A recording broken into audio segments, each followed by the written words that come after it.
നിരന്തരം ദൈവത്തോട് ചേർന്നിരുന്നാണ് നമ്മളിൽ പ്രവർത്തിച്ചു കൊണ്ടിരിക്കുന്ന ആത്മാവിനെ നമ്മൾ ബലപ്പെടുത്തിയെടുക്കുന്നത്. അല്ലാതെ വേറെ വഴിയില്ല. സിനിമ കണ്ടാൽ പരിശുദ്ധാത്മാവ് ബലപ്പെടില്ല. സീരിയൽ കണ്ട പരിശുദ്ധാത്മാവ് ബലപ്പെടുമെങ്കിൽ അത് കണ്ടാൽ മതി. വീഡിയോ ഗെയിം കളിച്ചാൽ, കുറച്ച് മദ്യപിച്ചാൽ, പുക വലിച്ചാൽ പരിശുദ്ധാത്മാവ് ബലപ്പെടുമെങ്കിൽ അത് ചെയ്താൽ പോരെ. ഇതൊന്നും ചെയ്താൽ പരിശുദ്ധാത്മാവ് ബലപ്പെടില്ല, ആത്മാവിന് അഭിഷേകം കിട്ടില്ല.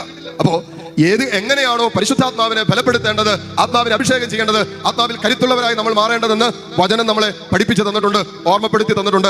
അതിലേറ്റവും പ്രധാനപ്പെട്ട കാര്യമാണ് കർത്താവിൽ വസിക്കുന്നവരായി നമ്മൾ മാറുമ്പോൾ നമ്മളിൽ പരിശുദ്ധാത്മാവ് വസിക്കാൻ തുടങ്ങും.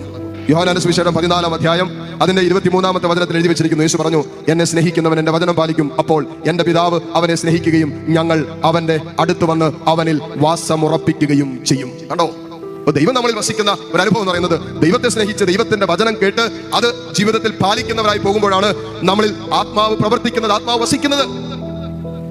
അതിലേക്കാണ് ഒരു ക്രിസ്ത്യാനി വിളിക്കപ്പെട്ടത്.